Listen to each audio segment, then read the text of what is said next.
L'invité de BFM Business, Fabien Chamblanc. Et bienvenue dans le 12-30. On est en compagnie de Thomas France, cofondateur de la Maison du Bitcoin. Bonjour. Bonjour. Alors, la Maison du Bitcoin, vous allez d'abord nous expliquer ce que c'est. C'est à Paris, dans le 2e arrondissement. Et qu'est-ce que vous faites? C'est ça, c'est 35 rue du Caire. C'est un espace physique, c'est une boutique de 200 mètres carrés dédiée au Bitcoin. Donc, c'est le premier en France et en Europe. Et dans cette Maison du Bitcoin, vous pouvez tout simplement acheter du Bitcoin, se renseigner sur le Bitcoin. Donc, on a mis en place le premier comptoir d'achat de Bitcoin en France. C'est également un peu un lieu, on va dire, d'évangélisation, d'éducation sur la technologie Bitcoin. Donc tous les mois, on a une formation 101 pour les débutants sur le Bitcoin, donc qui rassemble une 50aine de personnes. Vous avez aussi des événements pour les entreprises, donc on accompagne sur les différents enjeux et les thématiques du Bitcoin. Donc finalement, dans les gens qui viennent vous voir, il y a des gens qui connaissent déjà bien et puis d'autres qui ont un peu envie d'apprendre et d'être moins idiots en ressortant, quoi. Voilà, c'est ça. Il y a des personnes qui viennent pour vraiment se renseigner. Ils ont entendu parler de ça à la télé. Ils se disent, j'ai entendu parler souvent négativement. Ils se disent, tiens, il y a une maison, essayer de se renseigner un petit peu sur tout ça. Et généralement, ils repartent avec quelques fractions de Bitcoin pour pouvoir effectuer une première transaction, sécuriser ses Bitcoins, vraiment apprendre. On ressort moins bête quand on a quelques Bitcoins et qu'on peut jouer avec, tester et prendre part aux différentes choses qu'on peut faire avec le Bitcoin. Bon, alors justement, on en parle du Bitcoin, mais on n'a pas encore vraiment dit comment ça se passait. C'est quoi? Voilà, donc le Bitcoin, c'est assez compliqué à expliquer ça en 3 minutes. C'est comme si je vous expliquais tout le système financier mondial. C'est assez complexe. Bon, le Bitcoin pour les nuls. Mais disons que pour un utilisateur qui a un Bitcoin, qui a un compte Bitcoin, c'est quelque chose qui s'apparente assez fortement à une monnaie. En fait, vous pouvez recevoir de l'argent, vous pouvez payer sur 60 000 magasins sur Internet. Il y a plus de 1000 magasins physiques sur lesquels vous pouvez acheter des produits en Bitcoin. Il y en a une centaine en France. Vous pouvez payer, vous pouvez être payé, vous pouvez effectuer une prestation et être payé en Bitcoin. Vous pouvez donc c'est assez similaire au final à une monnaie classique. La grosse différence est basée sur la technologie, le Bitcoin en tant que protocole qui permet d'utiliser cette monnaie. Donc le Bitcoin en tant que protocole, lui permet de répondre à un problème fondamental sur Internet. C'est comment est-ce que je résous le problème de la confiance entre deux personnes qui se connaissent pas. Et le Bitcoin, le protocole Bitcoin résout ce problème par l'intermédiaire justement d'un grand livre comptable décentralisé, cette blockchain, d'un réseau de certification des transactions et de cryptographie d'algorithmes.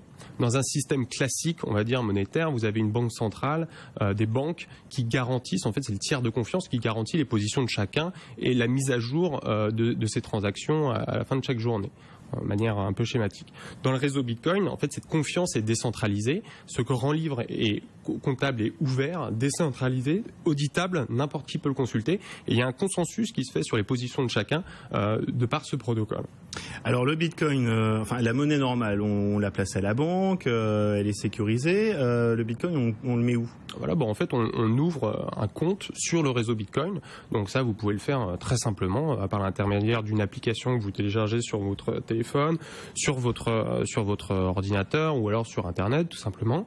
Et voilà, vous créez une adresse sur le réseau Bitcoin et tout simplement, c'est situé dans le réseau et ensuite chacun peut y avoir accès, chacun peut consulter en fait la présence ou non de cette adresse sur ce grand livre comptable. Alors c'est simple, mais est-ce que c'est vraiment sécurisé? Parce qu'on a eu récemment un gros scandale au Japon, MTGOX, une plateforme en fait qui était assez connue d'ailleurs dans le secteur, qui s'est fait attaquer et on a perdu des bitcoins. Il y en avait pour plusieurs millions de dollars, je crois 380. Oui. Alors là-dessus, le bitcoin en tant que tel n'a jamais été mis en cause dans cette faillite. Disons que le protocole Bitcoin, lui, pour le coup, est fiable. Il est, comme je disais, open source, auditable. Il a été audité par des milliers de personnes, des centaines d'experts. Et il y a un consensus qui se fait que, ok, d'accord, là, il y a une prouesse technologique derrière tout ça. Il y a vraiment quelque chose de concret, de fort. Ce qui s'est passé sur MTGOX, c'était en fait une société qui faisait du dépôt, qui recevait des Bitcoins en dépôt et qui faisait de l'échange contre des euros et des dollars. Donc en fait, c'était une place de marché. Donc, c'était une place de marché qui était mal gérée. Sur lequel il y a eu des fraudes au sein de cette place de marché et des vols de Bitcoin au sein de cette place de marché. Vous nous dites que ça peut arriver dans le système classique finalement, une place de marché qui fait faillite. Effectivement, c'est navrant, c'est des faillites qui peuvent arriver, qui sont arrivées dans l'instauration des banques. Et vous avez des banques qui font faillite, vous avez des établissements qui font faillite. Là, MTGOX, c'était une mauvaise herbe qui est partie.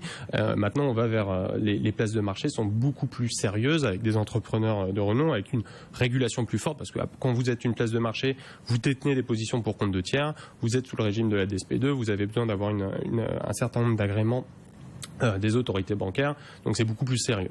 Et de manière générale, toutes ces sociétés en Bitcoin sont plus transparentes. Vous avez la possibilité de vérifier en fait les positions dans la blockchain, dans ce grand livre comptable. Donc il y a des possibilités d'avoir des sociétés beaucoup plus transparentes qui inspirent beaucoup plus confiance du fait de cette transparence. Donc la confiance justement qui semble-t-il revient. En tout cas, chez nos politiques, elle revient. Alors jusque-là, c'est vrai qu'on n'en parlait pas trop, mais là on commence à vouloir réguler tout ça, tout en disant que le Bitcoin, ça a beaucoup d'avantages. On va écouter là-dessus un sénateur, c'est Philippe Marini, président de la Commission des finances au Sénat, qui nous explique bien que lui, il trouve des avantages au Bitcoin.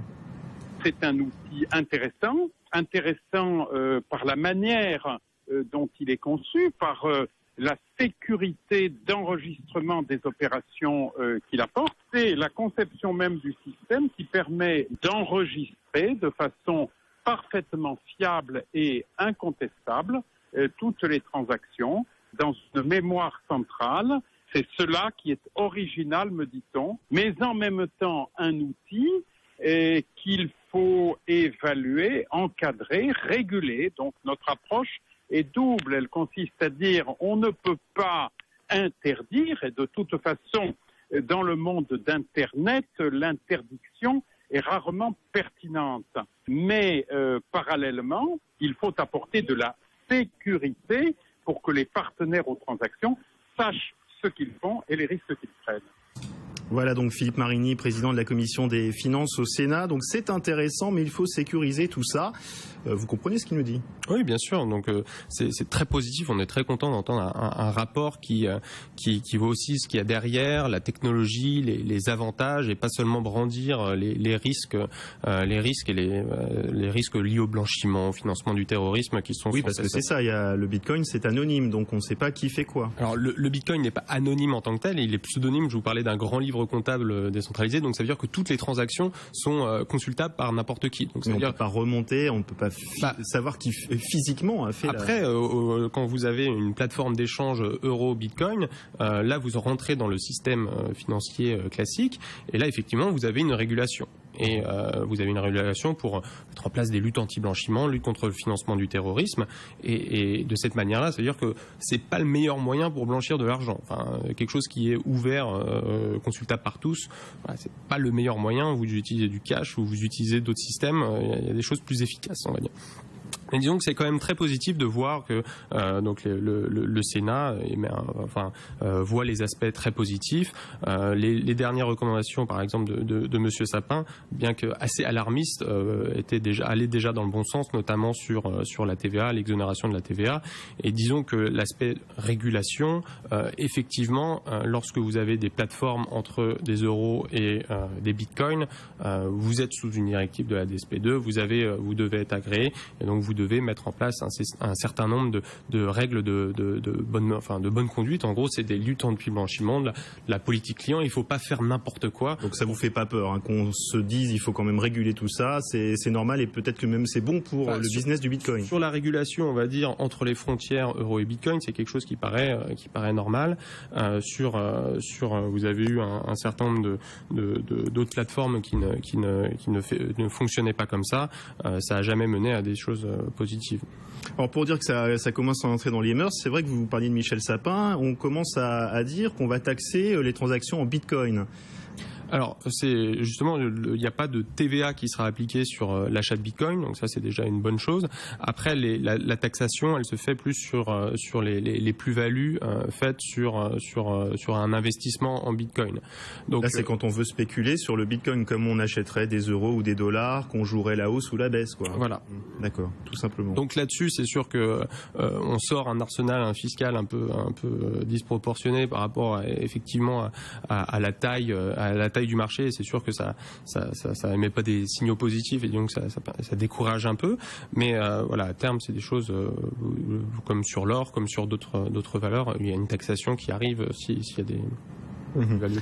Alors en France, on pense réguler, on pense taxer. Au Royaume-Uni, on a envie d'accueillir le Bitcoin. Hier, c'est le gouvernement britannique qui a annoncé étudier la possibilité donc de réguler les monnaies virtuelles pour profiter éventuellement de leur essor, de conforter la position de Londres comme une place importante au niveau financier, faire de l'argent avec les Bitcoins. Ça va dans le bon sens ? Oui, disons que le protocole Bitcoin, ce qui permet de faire, ça met moins de friction en gros dans toutes les transactions financières pour les marchands, pour les utilisateurs. Et de manière générale, toutes les transactions financières, vous avez peut-être 2-3% qui sont pris par des tiers qui font tourner le système. Avec le protocole Bitcoin, vous êtes à quasi 0%. Donc en fait, vous gagnez 3% de valeur et cette valeur, elle est captée justement par des sociétés qui proposent des nouveaux services autour du Bitcoin. Donc il y a vraiment matière à disrupter une industrie, on va dire. Toutes les industries qui sont affectées par le Bitcoin ont une capitalisation boursière de plus de 700 milliards de dollars. Donc c'est sur ce terrain de jeu, on va dire, que le Bitcoin est en train de jouer. Donc effectivement, il y a la possibilité d'économiser, de capter une valeur supplémentaire grâce au Bitcoin. Alors on parle là de grosses transactions, mais au quotidien, moi je veux faire des transactions en Bitcoin. Comment je m'y prends ? Quels sont les sites, par exemple Internet, de e-commerce qui les acceptent en France ? Alors, en France, il y en a effectivement assez peu. Vous avez, juste en face de nous, il y a une boutique qui vend du champagne de producteurs, qui vend ça en Bitcoin. Vous avez, après, c'est surtout des sites internationaux qui vendent en Bitcoin. Vous avez Expedia, vous pouvez louer votre hôtel, payer en Bitcoin. Vous avez sur Dell accepte le Bitcoin, vous pouvez acheter votre ordinateur en Bitcoin. Vous avez Overstock, vous avez Dish. Mais alors, on a la possibilité de le faire, mais est-ce que les gens le font vraiment ? Est-ce qu'on a des chiffres là-dessus sur les transactions vraiment réalisées en Bitcoin ? Alors, j'ai pas les chiffres en tête, mais effectivement, vous prenez Overstock, il réalise une part significative, un montant conséquent en Bitcoin. Il y a vraiment un usage qui est fait. Des personnes qui ont du Bitcoin dépensent le Bitcoin. Juste en face de chez nous, par exemple, on a une brasserie qui maintenant accepte le Bitcoin. Donc, il me racontait qu'il y a des personnes, des touristes qui viennent spécialement dans cet endroit pour acheter en Bitcoin parce que voilà, ils ont de l'argent, ils ont des Bitcoins, plutôt que de transférer des dollars en euros et de prendre un taux de commissionnement de cette manière-là. Ils payent en Bitcoin quand ils sont à l'international. Donc pour le tourisme, c'est très fort. Et la France, on connaît, pays touristique, il y a quelque chose à faire là-dessus. Il y a des chambres d'hôtes, des tables d'hôtes qui acceptent le Bitcoin justement pour capter cette clientèle. Et quand on arrive à la caisse, on paye comment alors ? Parce que ça n'existe pas la monnaie, on l'a pas dans la main. Là. Voilà, c'est une application Bitcoin sur le TPE en gros le terminal de paiement. Le terminal de paiement du commerçant. Voilà, il est inscrit sur son smartphone sur une application 15 €. Moi j'arrive, je scanne le QR code et voilà, c'est fait en quelques secondes. Donc c'est en mode push.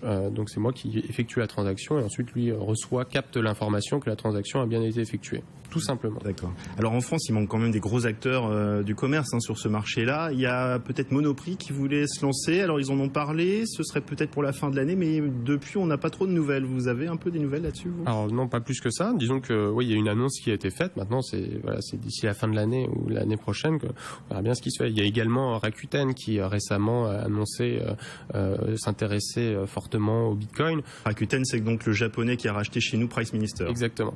Et vous avez donc d'autres acteurs qui prochainement accepteront le Bitcoin, ça c'est sûr. Et on a parlé aussi de pouvoir payer son loyer en Bitcoin. Exactement, ouais, vous avez la possibilité de payer votre loyer en Bitcoin tout simplement. Enfin aujourd'hui, si on veut vivre uniquement en Bitcoin, c'est encore compliqué. Oui. Mais vous n'êtes pas loin de pouvoir le faire. Enfin vous pouvez acheter pratiquement tout sur Internet. Vous pouvez vous faire livrer votre pizza. Vous avez un coiffeur en Bitcoin. Vous avez tout ce qu'il faut pour vivre en Bitcoin. D'accord. Bon alors en attendant que toutes les entreprises, et même celles en bas de chez nous, la boulangerie l'accepte, il va falloir que vous travaillez encore beaucoup, vous, à la maison du Bitcoin. On rappelle votre adresse ? Alors c'est 35 rue du Caire, donc dans le 2e arrondissement. Et donc on peut venir chez vous, vous nous initiez au Bitcoin, vous nous ouvrez un compte et puis après on est en liberté avec nos Bitcoins. Exactement. Merci Thomas France, donc vous êtes cofondateur de la maison du Bitcoin. Et on se retrouve demain pour un nouveau 12-30. Tout de suite, je vous laisse avec Emmanuel Rubin de Couvert.